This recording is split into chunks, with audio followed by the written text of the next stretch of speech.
The billionaire arrived at the elegant restaurant holding her son's hand, expecting nothing more than a peaceful evening away from meetings, headlines, and responsibilities. The soft music, warm lights, and polite smiles from the staff promised calm. She ordered her meal, listened to her son excitedly talk about school, and allowed herself to feel like an ordinary mother for once. That sense of normalcy changed when her eyes drifted to a small table near the corner of the restaurant. Sitting there was a single father with a tired face and worn clothes, clearly out of place among the wealthy diners. His young child shifted restlessly in the chair, asking questions, dropping a spoon, and tugging at his sleeve.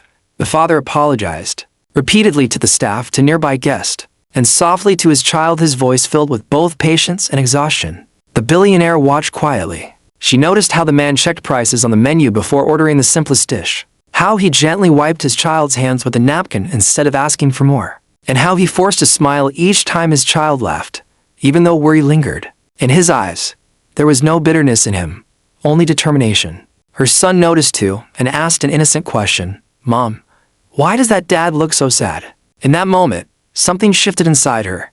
She realized that beyond wealth, status, and power, this restaurant held to parents trying their best for their children, one with abundance, the other with almost nothing.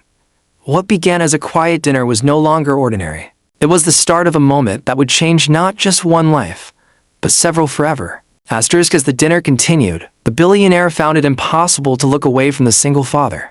The more she observed, the clearer his silent struggle became. Every small movement told a story. He counted the bills in his wallet before calling the waiter, hesitating as if calculating whether he could afford even a modest tip. When the food arrived, he pushed most of it toward his child, barely touching his own plate. She noticed the deep lines on his face, lines formed not by age, but by responsibility. This was a man who had learned to survive on little sleep and constant worry. When his child spilled water on the table, he didn't scold or show frustration. Instead, he calmly cleaned it up, whispering reassuring words, even as embarrassment flushed his face under the judging glances of other diners.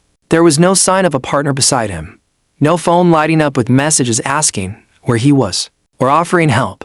He was alone in every sense of the word, carrying the full weight of parenthood on his shoulders. The billionaire understood that this man wasn't just struggling financially, he was emotionally exhausted, fighting loneliness, fear, and the pressure of being both mother and father to his child. Yet despite everything, his dignity remained intact.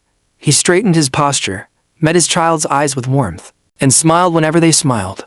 He was giving his child the best version of himself, even when his own world was falling apart. In that moment, the billionaire realized true strength didn't always wear expensive suits or sit at the head of boardroom tables. Sometimes it sat quietly in the corner of a restaurant, doing its best not to be noticed. The billionaire looked at her son, then back at the single father. And in that quiet exchange of glances, a decision formed in her heart. This wasn't about charity for cameras or gestures meant to impress. This was about humanity. She gently leaned toward her son and whispered, "Sometimes the most important thing we can do is help without being asked." He nodded, not fully understanding yet, but listening closely. When the waiter approached their table, she spoke softly, making sure her voice carried no pride. She asked him to take care of the other table's bill, every item, including dessert, and to do it anonymously. Then she paused, her eyes following the single father as he laughed at something his child said, and added one more request. She asked the waiter to invite the man to stay a little longer and enjoy the evening without worry. A few minutes later, confusion crossed the single father's face when he was told his meal had already been paid for. At first, he refused, shaking his head in disbelief. When he learned it came from someone nearby who wished to remain unnamed, his resistance softened. His eyes welled with emotion, not because of the money, but because someone had noticed him. As they passed by the table, on their way out, the billionaire stopped briefly. She didn't offer advice or ask questions. She simply smiled and said, "You're doing a great job." Those simple words landed deeper than any gift ever could. Outside, her son squeezed her hand and said, "Mom, that felt really good." In that moment, she knew the greatest investment she had ever made wasn't in business but in kindness, compassion, and the heart of her child.